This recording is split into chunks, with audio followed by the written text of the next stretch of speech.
to Leadership Seminar Series, LDR 3000. I see many faces I recognize, but some that I don't. My name is Jennifer Mercier, and I am your instructor, the one that you get all these emails from. So, lots and lots of emails. Okay, so today I want to introduce you to Colleen Kincaid. Colleen was born and raised in Michigan her whole life. She grew up downriver. She has been with Panera Bread for over 10 years. 8.5 years was with a corporate cafe, but now she is with Panera Cares in Dearborn. She's going to tell you today a little bit about the difference of that. She's been there for 1.5 years, and they have been a nonprofit for 2 years. She's a general manager there. She's very passionate about what she does, so she's going to talk about that today. Now, hopefully you guys all have those sheets that I sent out to you about taking notes so that you can write your reflection papers. I'm going to sneak out and check on the pizza because it's on its way. So we'll probably talk. She'll talk for 15 to 20 minutes. Welcome interaction, questions, please, comments. Then she's going to show you a short video, and hopefully I'll be able to feed you by the time that video starts. So with that, I'm going to turn it over to Colleen, and welcome. Thank you. Thank you. Thanks for having me, guys.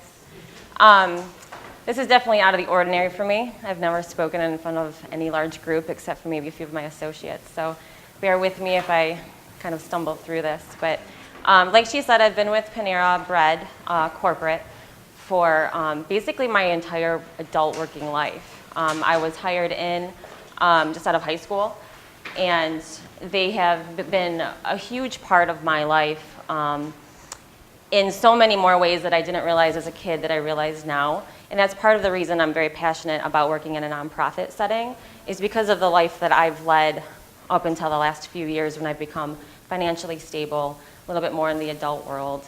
And they played a huge role in my finances, obviously, since that was my employer. So we're going to talk today about what food insecurity is. I encourage questions. Just shout them out. You don't have to wait till the end. Go ahead and just interrupt me, and we can go any way you'd like to go with this. So does anybody have an idea of what food insecurity is? Anybody kind of take a stab at what it means? Not all at once?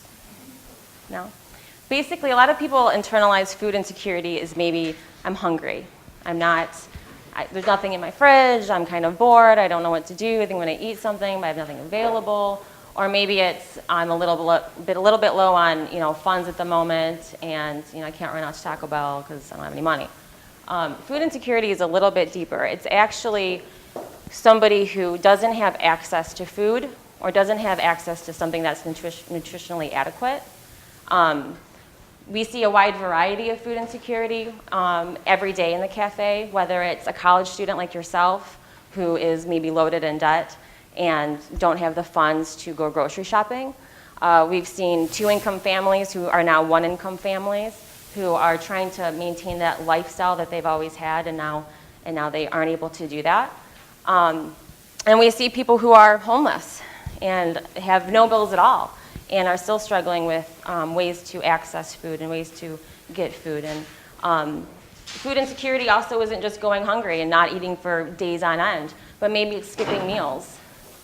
Maybe it's something, you have a mother, and this is similar to my situation, a mother or father who's taking care of young children, and the children are not food insecure, however, the parent is food insecure.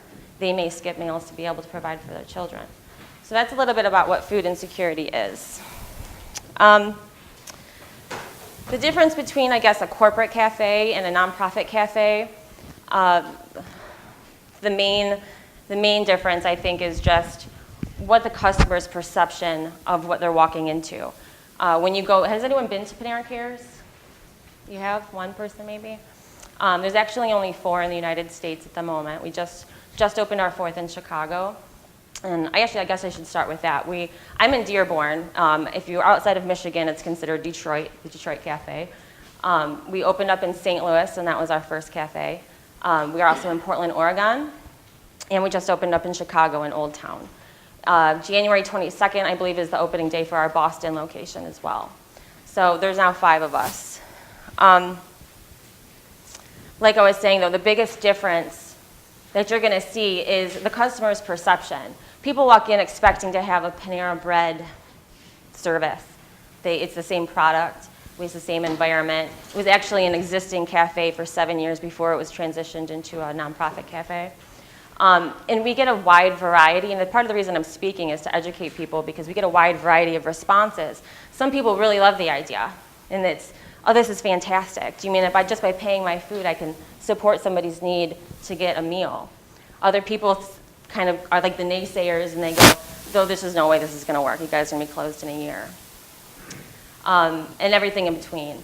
So I think that's the largest difference, and how we deal with that, not just myself or a manager, but how the associates deal with that constant controversy and different opinion, customer after customer after customer. So if you want, we can probably start getting that a little bit ready, that video. The video that I'm gonna show is actually by Ron Shake. He's the founder of Panera Bread, and I'm sure you guys are all familiar with Panera Bread and probably eaten there at one point. It has grown from something very small in the early 70s, I believe, into something that's a very corporate chain, similar to like an Applebee's or a Cozy or something like that. And he talks a little bit about what his drive was to make Panera Cares, and we'll get that video started for you. Well, I have a question for you while Sure. we're trying to figure that out. You mentioned that you get a lot of controversy from customers. I've been there when I went to Mexico County, and it was a really unique experience. I go to Panera all the time, huge Panera fan, got the card, the whole thing. It was a very interesting experience for me when I went to the line and went to where to like pay. They have donation boxes, so you put whatever you want in the donation box. I felt compelled to pay more Right. than I usually pay for my Panera Bread, because if I can afford $7.50 3 times a week, then I can afford it 4 times a week. So they could probably get some of that. But the We do. naysayers, what do you experience? Like I said, it varies. This is here. Good timing. Okay. It really does vary on what that person's particular background is. We had mentioned food insecurity. I grew up as I didn't grow up, I'm sorry, but I was a single parent for a long time. I was in a situation where I was making about $7.50 an hour, and now I'm in my own place, and I'm trying to pay a mortgage. For somebody like me, to go into that kind of situation and have to pay less, we want to offer a dignified experience, but I might not feel very dignified. It may be kind of an embarrassing thing, and people react to that differently when they are in that situation, and we're kind of asking them to pay and asking them to give more, and a lot of people kind of revert back to that, why should I? If the person next to me probably won't, and I don't know if this guy did, why should I? So it's definitely a work atmosphere that's very real. And it's not just like hey, how are you? What can I get for you? Money goes here. But you're really kind of challenging people's beliefs. Are they going to do what's right? You don't always know. You don't know if it's right for them or if they're kind of ripping you off. And it can be a very emotional day. Yeah, absolutely. Okay, well, the piece is here, obviously. So if you want to pause that video for a second. Outside of Missouri is Panera Bread, though.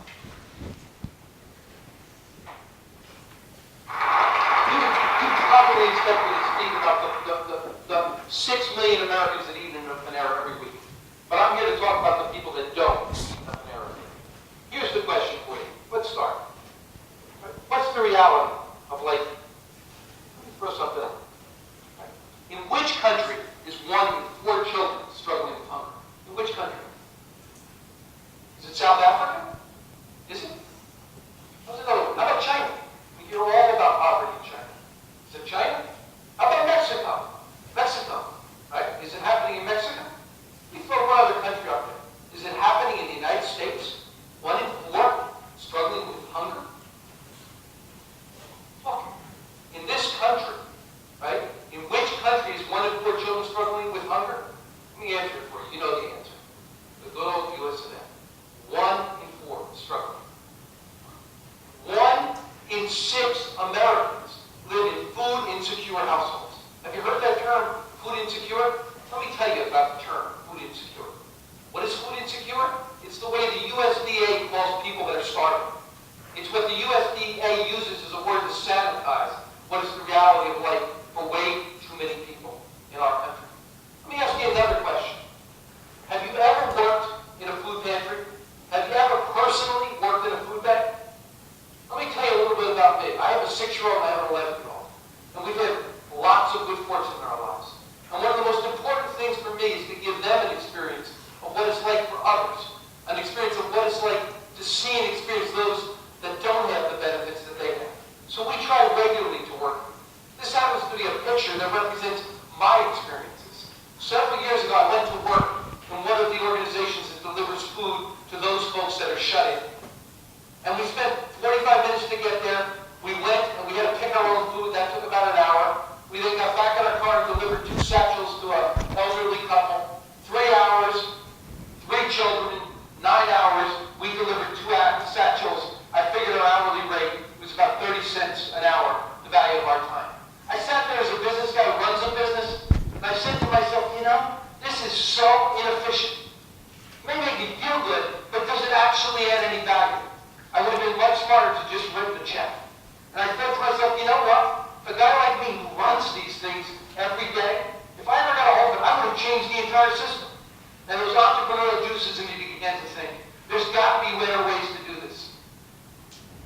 And then one night, 3 years ago, I was watching TV. And you know those moments Elizabeth Gilbert spoke about it when you get it? When something just hits you? I'm sitting there watching TV, Brian Williams, NBC News, and they do that piece, Making a Difference, People Who Make a Difference. And they began to talk about a cafe that had been created in Denver, Colorado, called the Same Cafe. And this cafe had a crazy idea. The crazy idea is they have no prices. They feed anybody from the community who wanted to come in. They'd ask them to pay what they could afford without mandatory prices. And what was amazing about this story is they'd spent years trying to build this cafe, trying to get it up and going, to get it moving. They got it up and going, and the momentous event was they were operating, they were serving folks. And they were serving 40 people a day. As I watched the show late at night, I turned to my wife, and I said, Nancy, this is crazy. We do this. We open 2 cafes a week somewhere in this country. We have 60,000 people that know how to run restaurants. We do this. And what else do? We make our living by being part of communities, by being part of people. This is about community. We do this. And let me tell you something else. We also are searching for new ways to make a difference. We at Panera, we give $150 million in donations a year. And yet we don't really do something. What we do is let somebody pick up the food and it disappears. We don't connect with it. We don't use our skills. We don't make a difference in ways in which we could, and the opportunities that are in front of us in ways that Andre spoke to you earlier. So what do? What did we do? We decided to do what all entrepreneurs do. We decided to study what others were doing and try to come up with new solutions to the problems that we solve. So what did that mean for us? We went around the country, we started looking. We started visiting, we started seeing. There's a couple of these cafes that have been built, generally very small. First one I went to see was in Highland Park, New Jersey. This happens to be a picture. You can see just a couple of people, not a lot of people. I started to do the research. They serve a couple of 100 people a week. This is at the back of a church in Highland Park, New Jersey. Let me share our answer to it. As we started to think about it, we realized if this was going to actually succeed, and we were going to actually create one of these cafes, and we're going to do it, we had to take a huge risk. And that risk was to put our corporate reputation on the line. If we were going to do this, we couldn't do it as a cafe without our name on it. If we were going to attract the thousands of people we wanted to attract and to bring some credibility to it, it meant taking the full Panera experience and bringing that Panera experience to the table. What else did we see? We went to food shelters. Have you ever been to a food shelter? Have you ever waited in line outside the food shelter? It's a horrible experience. Right? You wait, and they finally let you in, and you go in, and you look around, and I'm in this line myself. And everybody around me is poor, and everybody around me is struggling, and everybody around me is at the effect of life. And you feel so sucked down by it. The energy is so negative. The feelings are so contrary to what brings out the best in you. And then you eat the food. And what does the food taste like? It tastes like the stuff we got in 2nd grade.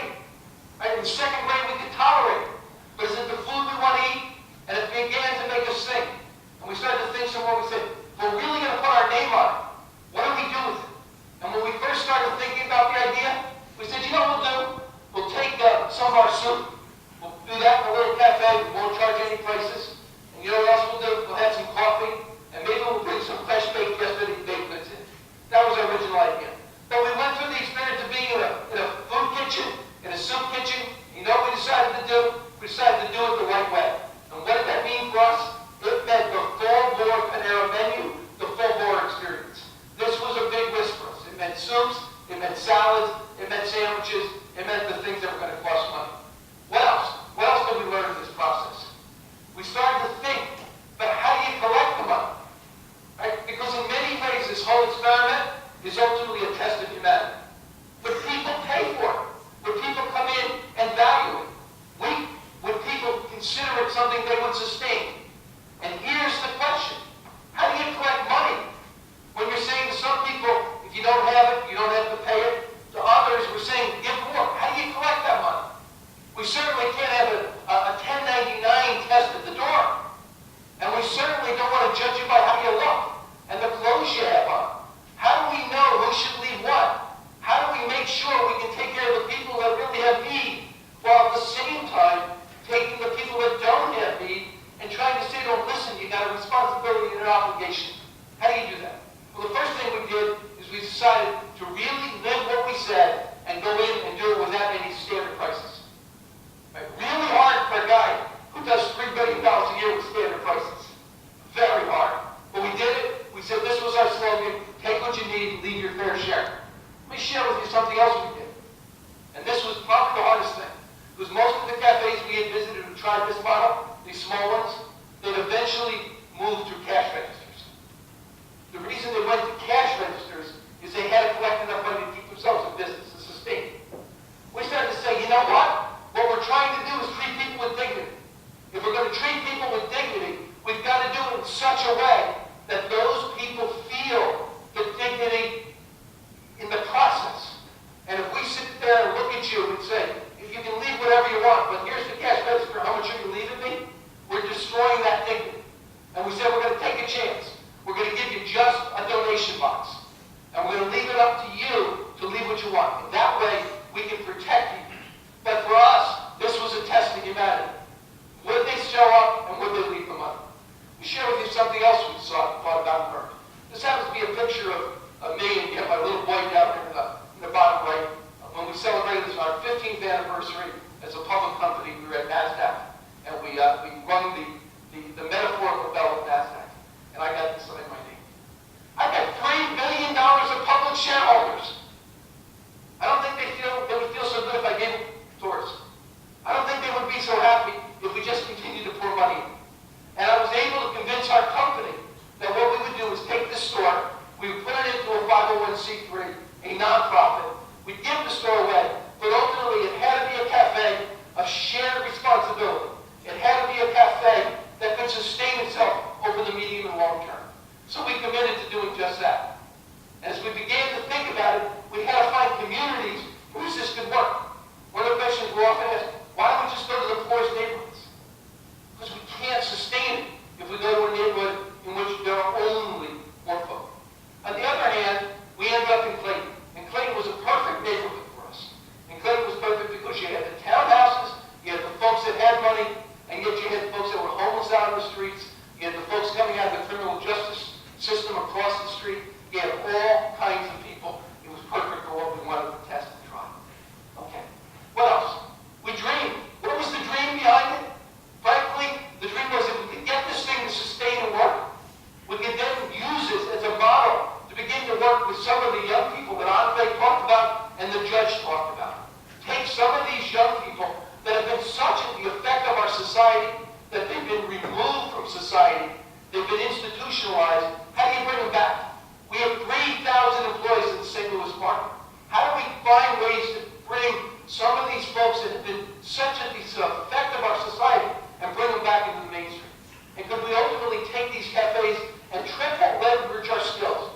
Not just feed those that could not feed themselves, but also use this as a training ground to basically train folks to enter the mainstream again. That was the dream.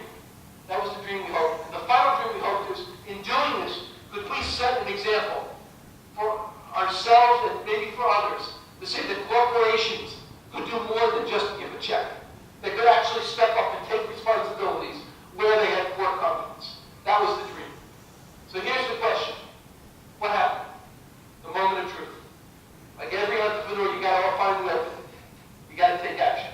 And on Sunday, May 16, 2010, we opened the first Panera Cares here in Clayton.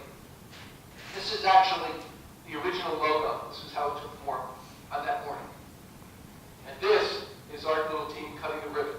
That's me in the middle, down here, as we cut the ribbon. And I did what every entrepreneur does. I spent the first 2 weeks working at that cafe. And my purpose in working was to try to understand what was going on, and how would this work, and would it take form, and how would it take form. Let me share with you some of what we learned. First thing we learned is that nobody understood how to work the system. We put up huge signs. They still didn't read them. We said, don't leave any money. You don't have to leave money. Take your fair share. They didn't understand it. And what we decided to do, the first decision we made within an hour of opening, was to create a position called a greeter, which is just a talking version of a sign. Right? Because I was sitting there trying, basically personally, to explain to every customer how this works, and I couldn't do it all those hours. And we needed a way. So we brought in a cadre of folks that could actually verbalize what this mission was, and how it works, and how you work the system. Second thing for us, second issue for us as the moment was our own team members. Fascinating experience. I remember getting up the day before we opened and talking about it. And I remember how many of our own team members looked at me, and they said, you know what, Ron? I've been there where I didn't have enough food. I've been in this place. See, the folks that work in many of our cafes are the very folks that have been at the effective. And these are folks that have made the step to take care of themselves. And this is a cafe in Clayton where we have veterans that have been there 5 years, 10 years. We have one gentleman been in that cafe for 19 years. Now making 13 and 14 an hour, living a decent life. But they were very afraid as they thought about it. If we do this, are we going to lose our jobs? What happens if this doesn't work? Right? And I'm not so sure. I think this is a really beautiful idea, but what happens? And we began to play with it. And I remember the morning we opened, an elderly woman who works in the cafe, about 70 years of age. We're cleaning tables together about 11 o'clock, and she looks at me and says, you know, Ron, I prayed that this cafe would work. And you know, Ron, my prayers have been answered. I mean, she was so involved and cared so much about it. You know? And the problem we began to have with our own team members is they were so defensive of it. They wanted it to work because they were the people that would benefit from it personally at some level. They knew that need, and they were so afraid that somebody would mess with it, somebody would game with it, that our own team members basically were saying, you got to put money in that drawer, right? We were trying to say, no, we're trying to help people. You can't judge people, right? And we began this process of having to train them. And what else did we find? We found fascinating things with the customers. The emotional ups and downs were huge. You know, I can remember that first day, I'm on behind the counter, and we got some kid who comes in, some high school kids, maybe 16 or 17, and they say, I'll take the 3 sandwiches, I'll take 2 of those smoothies. Oh yeah, why don't you throw in a couple of those cookies? And by the way, I'm going to help here. Here's my credit card, Dad's name's on it, put $2 on it. I wanted to jump across the counter and kill the kids. I wanted to grab them by the neck and string up. And I said, wait a second, back off, Ron. This is not what it's about. You cannot do that. Right? Slow down. I have people holding me back. Right? And then, we had those kind of experiences. And we had the guys that worked at the courthouse across the street that come and test us. You know, can we get 200 of these sandwiches to go? You going to give us away? You know? And we had to talk to them and say, this is what you want to do. We're trying to do something right here. We're trying to do something that's a risk, but we're trying to do something. You know, and you can feel it. You know? And you can feel the people that laughed at you. And so this is just an opportunity for me to game the system. To screw the man. Lunch on Uncle Ron. Big company. Take advantage of it. And that just whipped you down. And it took you down. But then there was the other side. There was a whole other side. There was a side that really validated you. Right? I can remember one morning, a guy comes in, says, listen, I was a tech writer. I lost my job 6 months ago. My family hasn't really had a real meal. I don't know where these kids, he had 3 children with him. I don't know where these kids are going to eat tonight. We used to love to come to Panera. Great company. Can we eat here tonight? He said, that's why this place is here. Come on in.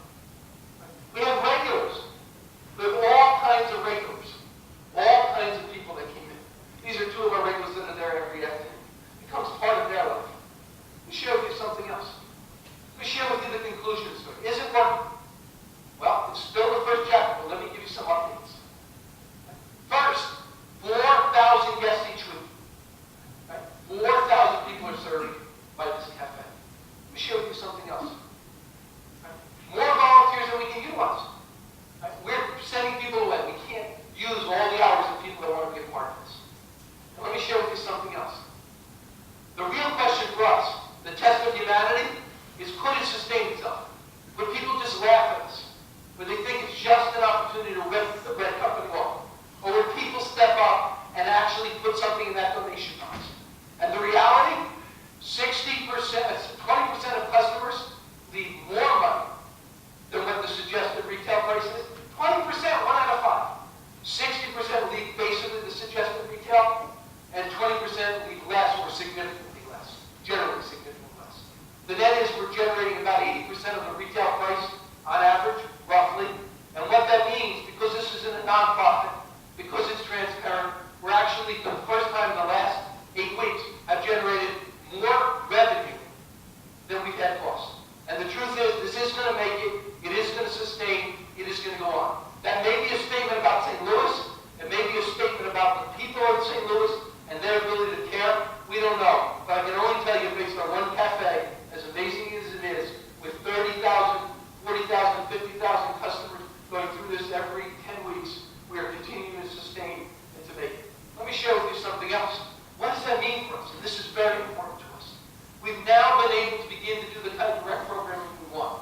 Our goal, as I said, is to take these young people that have been so institutionalized in the effective society and give them what they need. Is not just a job, but life skills. The ability to understand how do you get a checking account? What does it mean to show up? And our hope is we're going through the process now of basically partnering with an organization like Covenant House to teach work skills. And we're bringing in kids from almost home, very tough. These are kids under 18, women, with children, nowhere to go, they can't get into shelters. We're going to try to help them move from these stabilization programs back into the mainstream, because frankly, they've never been there. Give them a chance, give them an opportunity. Angel's Arms, which is essentially foster kids. This is the way we want to use the program, triple leverage. Let me share with you something else about it. The future.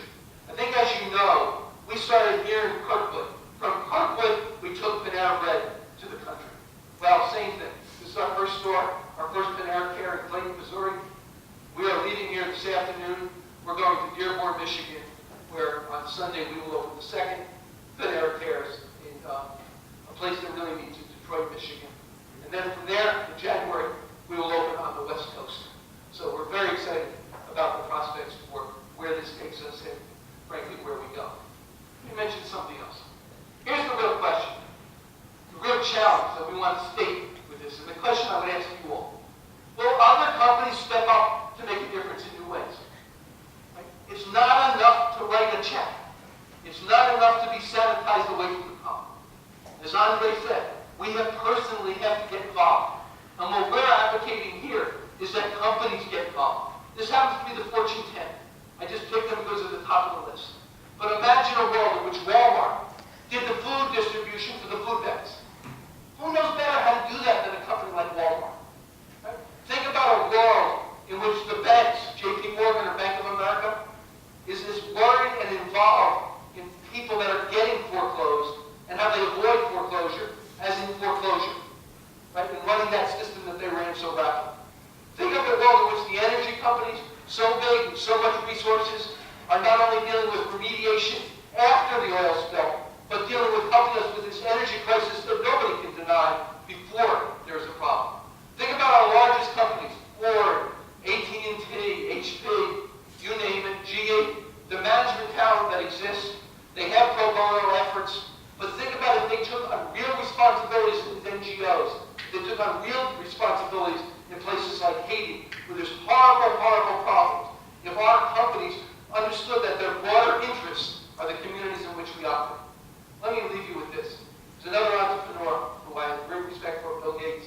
He said something, I leave you with this. I hope you will judge yourself, not on your professional accomplishments alone, but also on how well you address the world's deepest injustices, on how well you treated people along the way that have nothing in common with you, but your humanity. This is the test for each of us. Thank you.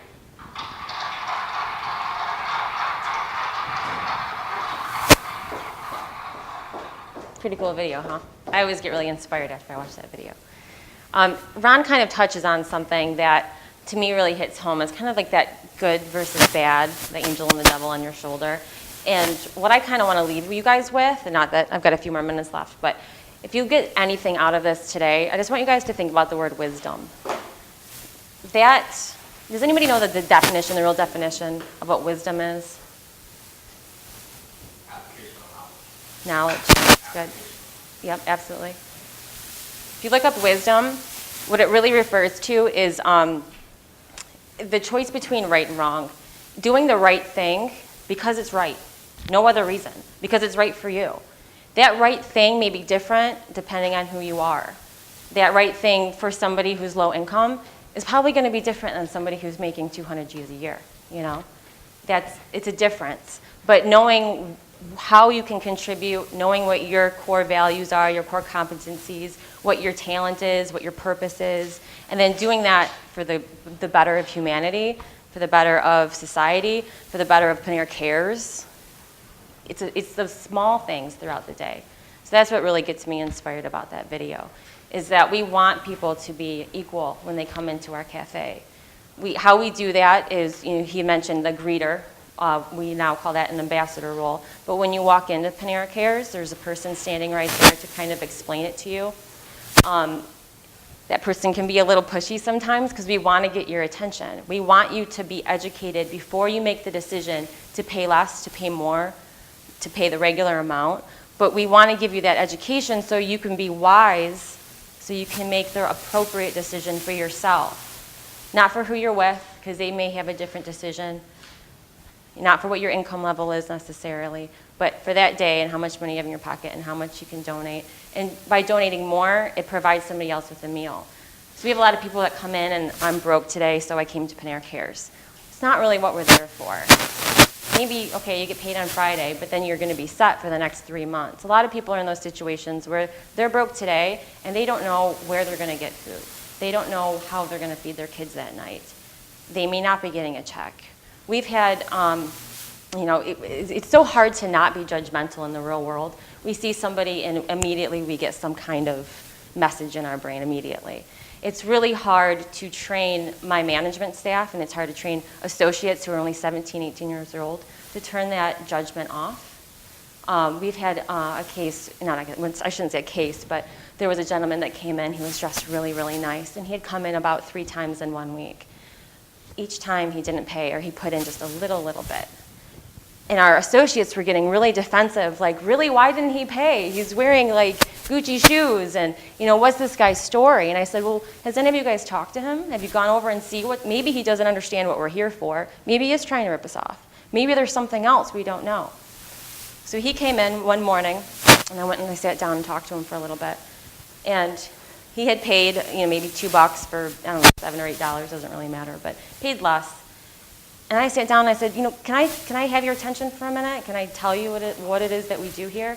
And he had actually been going to interviews. That was the only suit that he had that he borrowed from a friend. He hadn't worked in years. He was really down and out. He was staying at a friend's house. He didn't even have his own place. And that was all the money he had on him for like, he didn't know how long. He didn't know if he could, you know, cut somebody's grass and get a few bucks here or get a few bucks there. So it's really hard to turn off that judgment. And that's what the ambassador's role is for, is to educate you guys, like I said, not just you guys, but everybody, and let you guys be educated to make the right decision. Another thing that Ron touched on towards the end is our internship program and our volunteer program, and those are 2 really cool things. The volunteer program is for anybody. It's run a little bit differently if you go to the other cafes because we're so widespread. We kind of do our own thing, you know, some of the time. The volunteer program is if you are in a situation of need, you can come in and work for an hour in our cafe, and then we'll provide you with a meal at the end of that hour. What that does for a lot of people is absolutely amazing, because so many people come in and they want to be in a situation where they can contribute. They wish that they could. They wish that they had that kind of an easier lifestyle. And they feel bad that they can't. So allowing them to have, to put in a good hours of honest work, to be able to contribute that way, and it really does benefit the store. If I'm not paying an associate, you know, for that hour, it really does benefit the store. And it gives them a sense of accomplishment. They don't just leave with a full belly, but kind of like a full heart. They feel like they did something. And we've had people come in and volunteer over and over and over again, and they leave, and they're more motivated to go out into society and do something else that's good. They get a good feeling out of it. So that's one way that we help. And then just recently, and a lot of people ask, you know, where does your profit go? Because obviously we get some profit. And that is our job internship program, which I'm really excited about because we've only had 2 interns go through this program, and they just graduated last week. And now they're both hired at the Panera Cares in Dearborn. So really cool success stories with them. But what we did, he had talked about Angel's Arms. We are partnered up with the Southgate Guidance Center. If any of you guys are from Downriver, you know where Southgate is. There's a huge guidance center right off of Eureka Road. And they kind of have their hands in a lot of pots. They go through the judicial system, family counseling, student counseling, and they find youth that I guess are considered at risk. We use the term transitional. It's a little bit more friendly. But we try to find kids who, between 18 and 22, who haven't really been given the opportunity to have the advantages that a lot of kids probably had. They didn't have somebody to show them the right path to take in life. They don't have skills like looking at somebody in the eye and shaking their hand in an interview. They may be extremely shy. They may have home situations where there may have been neglect or abuse. And they're really just kind of at a loss. They have no idea how to fill out an application. They don't know how to open a bank account. And we kind of teach them those skills. The Guidance Center teaches them the life skills portion, and then they get jobs training for 8 weeks in the cafe. And at the end of that 8 weeks, they know how to clean a dining room. They know how to make barista drinks and cafe mochas, and that's a skill that they could use at a Tim Hortons or a Starbucks or some other kind of restaurant. So that's where most of our profit goes. Any other questions so far? You guys are so quiet. No? Okay.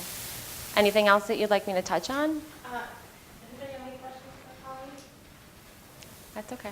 That was going to be one of my questions, is it sustaining itself? So you're a 501c3, which is a nonprofit. Is that the 3 cafes, or are there 4 now? There's 4 now, and our 5th will be opening in Boston. So do you sustain yourself in Dearborn, or is it as a... We are kind of under the Panera umbrella.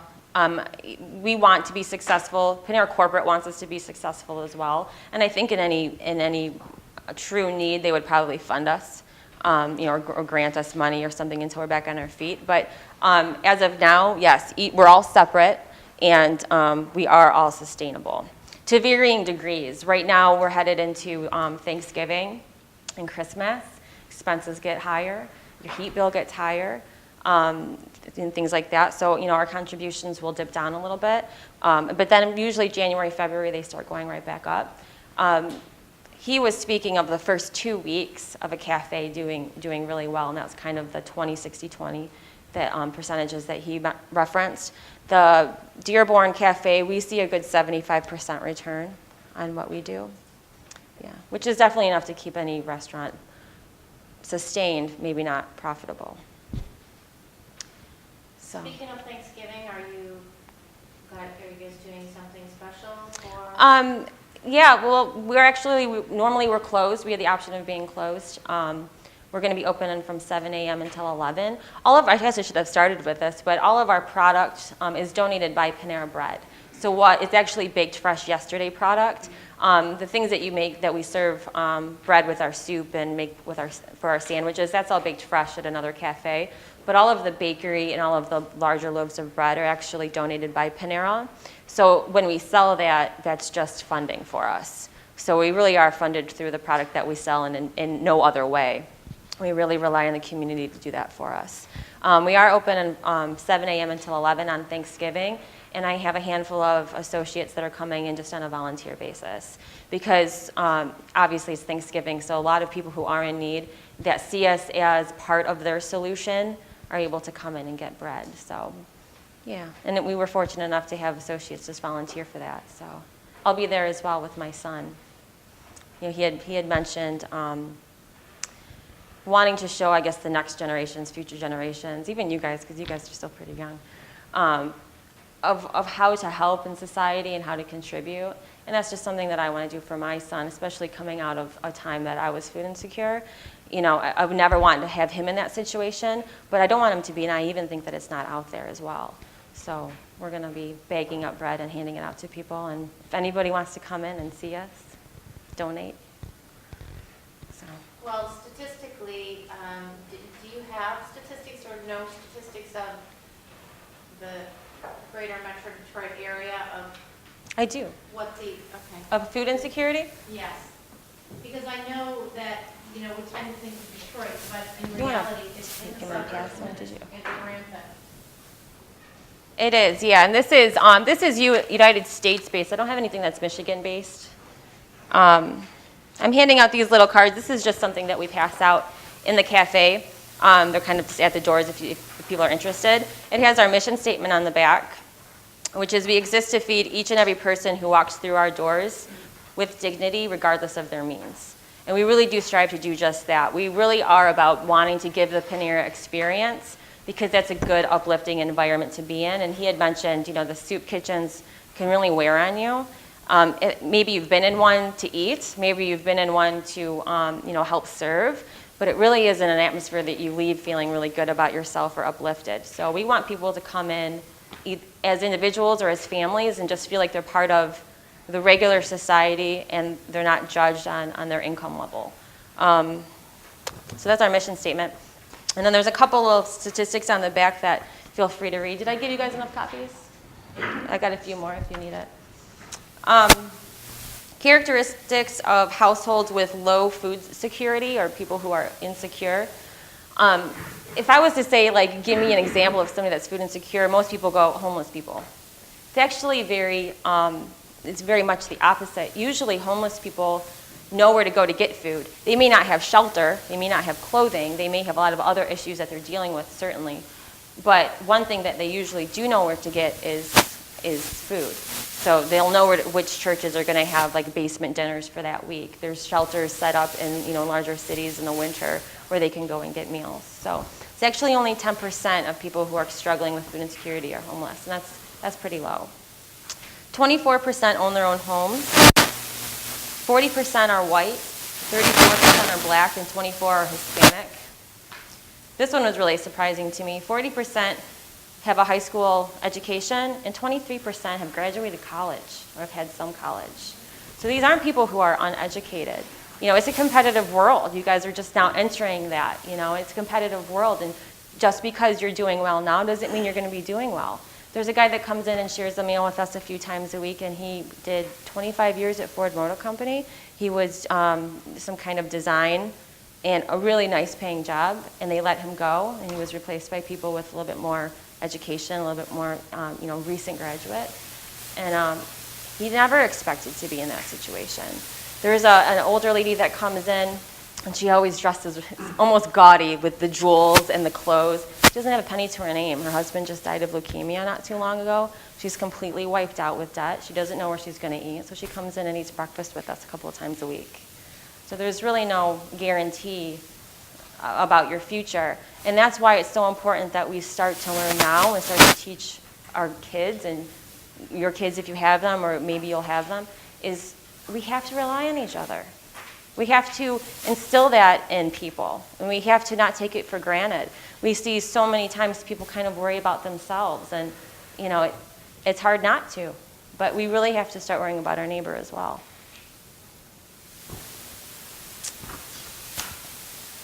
One of the other things I noted was that Ron, in his talk, kind of gave a challenge to other corporations, Walmart and GE and HP, about how they could do the same thing.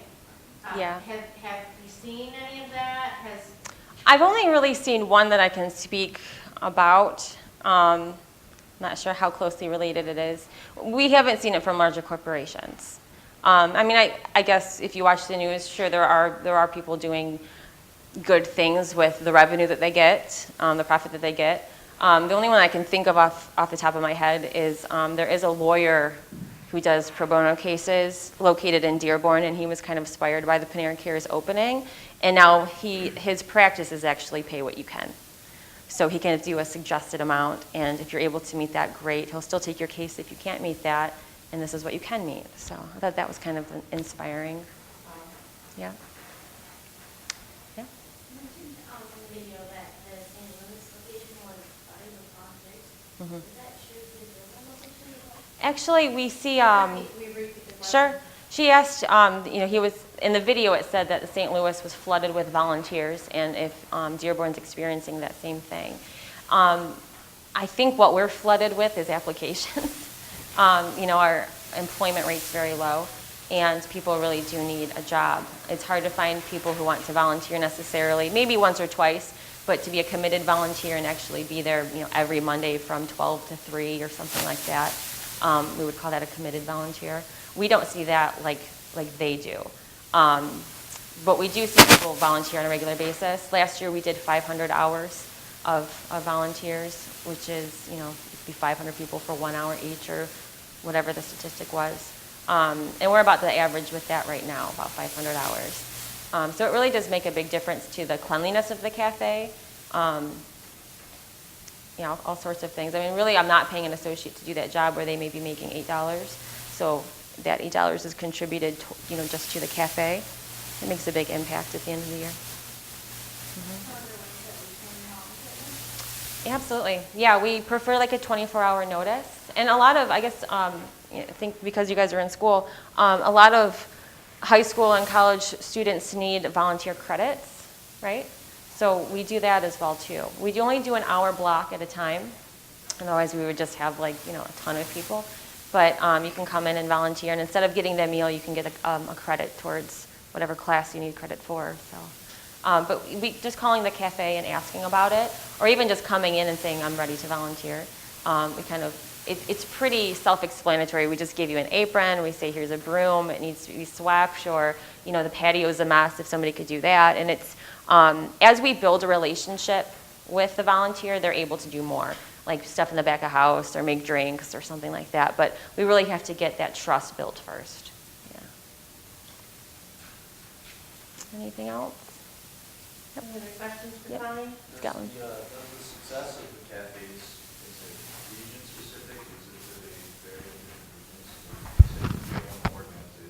Yeah, that's kind of an interesting question. Oregon has struggled more than the rest of us. If you're aware at all of that kind of whole side of the state, a lot of homeless people do kind of flock towards that area. And they do see, they have a higher drug use, they have higher alcoholism, and they see more of that. So they do tend to struggle a little bit more than maybe in Dearborn, Michigan. But all of the cities were chosen because of their economic diversity. We are right on Michigan Avenue, and it's right. There's a bus route that goes from Chicago to Detroit, so we get all kinds of traffic. That really is inner city, and that's where we find a lot of the people need the help the most. If you're a Dearborn resident, doesn't mean that you may not be food insecure, but for the most part, the income level is a little bit higher, and that's what we count on to keep us sustainable. So if one of us was interested in volunteering and we wanted to plan ahead, is there? Just calling the cafe. Okay. Yeah, so that's. Panera Cares, Dearborn, Mhm. Google it. Yeah, it's easy. I mean, you can use your iPhone, find it, or whatever you may need to do. I have cards with me too that have the number on it. Or if anybody is interested, I'd be happy to talk with you. But you can just call the cafe and give us a heads up that you'll be in tomorrow. Or even if you're just, everybody has their own work schedule, school schedule, and things that are going on in their lives. So we're pretty lenient about just let us know what works for you, and we'll find an hour to fit you in. So. Anything else? Anybody? Well, Colleen, No. I want to thank you for Thank coming. you. You're obviously very passionate about it, which comes through, and Good. it's really impressive thinking outside the box. So hopefully you guys got a lot of material today, and thank you for coming.